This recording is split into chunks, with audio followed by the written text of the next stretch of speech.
ជំរាបសួរបងប្អូនទាំងអស់គ្នាសូមស្វាគមន៍មកកាន់វីដេអូថ្មីសម្រាប់វីដេអូនេះដែរខ្ញុំនឹងបង្ហាញបងប្អូនអំពីរបៀបនៃការប្រើប្រាស់ខ្មែរ SMM ដើម្បីជួយអ្នកប្រម៉ូទ TikTok វីដេអូឲ្យល្បីនៅក្នុងរយៈពេលដ៏ខ្លីសម្រាប់បងប្អូនដែលចង់ឲ្យ TikTok របស់បងប្អូនល្បីឬក៏ចង់ឲ្យវីដេអូ TikTok របស់បងប្អូនផ្ទុះបងប្អូនអាចធ្វើតាមវីដេអូនេះបានហើយសម្រាប់ការធ្វើនឹងដែរគឺអត់ពិបាកទេបងប្អូនគឺយើងគ្រាន់តែត្រូវការ link វីដេអូ TikTok ណាមួយរបស់បងប្អូនយកមកផានៅក្នុង website គឺជាការស្រេចអញ្ចឹងដើម្បីកុំឲ្យខាត់ពេលយូរយើងចូលមកធ្វើទាំងអស់គ្នាតែម្ដងជាដំបូងបងប្អូនចូលមកក្នុង website សិនមកសម្រាប់ website របស់យើងនឹងដែរគឺមានទម្រង់បែបនេះបងប្អូនសម្រាប់បងប្អូនដែលអត់ទាន់បានធ្វើការចុះឈ្មោះចូលទៅក្នុង website ទេឬក៏បងប្អូនដែលមកថ្មីអត់ទាន់ដឹងអំពីរបៀបនៃការចុះឈ្មោះចូលទៅក្នុង website ទេបងប្អូនក៏អាចធ្វើការចុះឈ្មោះចូលទៅក្នុង website ដើម្បីអាចប្រើប្រាស់សេវាកម្មដែលមាននៅខាងក្នុង website នេះបានសម្រាប់ link អំពីរបៀបចុះឈ្មោះនិងរបៀបដាក់លុយចូលទៅក្នុង website ខ្ញុំនឹងដាក់ link ជូនបងប្អូននៅខាងក្រោមវីដេអូនេះតែម្ដងណាបងប្អូននៅក្នុង website នេះដែរគឺយើងមានសេវាកម្មជាច្រើនដែលបងប្អូនអាចធ្វើការជ្រើសរើសប្រើប្រាស់បានទៅតាមតម្រូវការរបស់បងប្អូនផ្ទាល់ប៉ុន្តែសម្រាប់វីដេអូនេះដែរខ្ញុំនឹងបង្ហាញបងប្អូនទាក់ទងជាមួយនឹងសេវាកម្ម TikTok គឺការបង្កើន like ឬក៏បេះដូងទៅលើវីដេអូ TikTok របស់បងប្អូ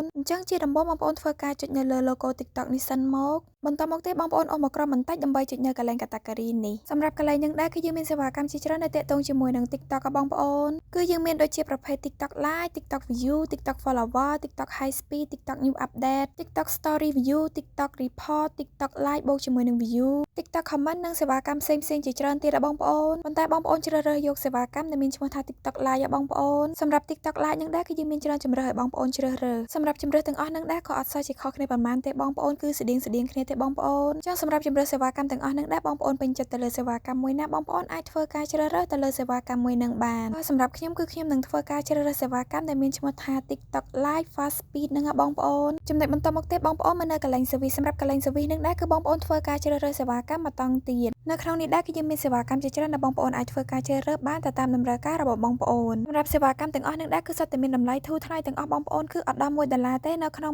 1000 like បងប្អូនចឹងសម្រាប់សេវាកម្មទាំងអស់នឹងដែរគឺមានតម្លៃធូរថ្លៃខ្លាំងមែនទែនបងប្អូនចឹងបងប្អូនពេញចិត្តទៅលើសេវាកម្មមួយណាបងប្អូនអាចធ្វើការជ្រើសរើសទៅលើសេវាកម្មមួយនឹងបានបើសម្រាប់ខ្ញុំគឺខ្ញុំនឹងធ្វើការជ្រើសរើសទៅលើសេវាកម្មដែលនៅខាងលើគេនេះបងអស់បងប្អូនគឺសេវាកម្មដែលមាន ID កូដ10កូដ423 TikTok Live Hidden Account នេះបងប្អូនចំណុចបន្តមកទៀតបងប្អូនមកនៅកន្លែងប្រអប់ link សម្រាប់ប្រអប់ link នឹងដែរគឺតម្រូវឲ្យបងប្អូនចូលទៅ copy link ពីវីដេអូនៅក្នុង account TikTok របស់បងប្អូនអញ្ចឹងបងប្អូនចូលទៅក្នុង account TikTok របស់បងប្អូនសិនមកសម្រាប់កន្លែងនឹងដែរគឺបងប្អូនគ្រាន់តែធ្វើការជ្រើសរើសទៅលើវីដេអូណាមួយដែលបងប្អូនចង់ធ្វើការបង្កើន like ឧទាហរណ៍ថាសម្រាប់ខ្ញុំគឺខ្ញុំជ្រើសរើសវីដេអូនេះដើម្បីដាក់ like choបងប្អូនហើយដើម្បីអាចធ្វើការ copy link នឹងបានបងប្អូនឃើញសញ្ញាព្រួយនៅខាងស្ដាំដៃនឹងអត់បងប្អូនចុចទៅលើសញ្ញាព្រួយនឹងមកតមកទៀតបងប្អូនចុចនៅលើពាក្យ copy link បន្ទាប់ពី copy link បានហើយបងប្អូនចេញពីក្នុង account TikTok របស់បងប្អូនសិនមកដើម្បីចូលទៅក្នុង website វិញម្ដងហើយបន្ទាប់មកទៀតបងប្អូនគ្រាន់តែយក link ដែលបងប្អូនបាន copy មុននឹងយកមកផានៅក្នុង website នេះវិញបងប្អូនគឺបងប្អូនធ្វើការសង្កត់ទៅលើប្រអប់ link និង download ជាអក្សរផាសមកឲ្យបងប្អូនចឹងបងប្អូនចុចទៅលើអក្សរផាសនឹងទៅគឺបងប្អូនអាចធ្វើការផាស link នឹងបានហើយបន្ទាប់ពីបងប្អូនបានធ្វើការផាស link ហើយបងប្អូនមកបន្ទាប់នៅកន្លែង quantity សម្រាប់កន្លែងនឹងដែរគឺបងប្អូនធ្វើការដាក់ចំនួន like ដែលបងប្អូនចង់បាន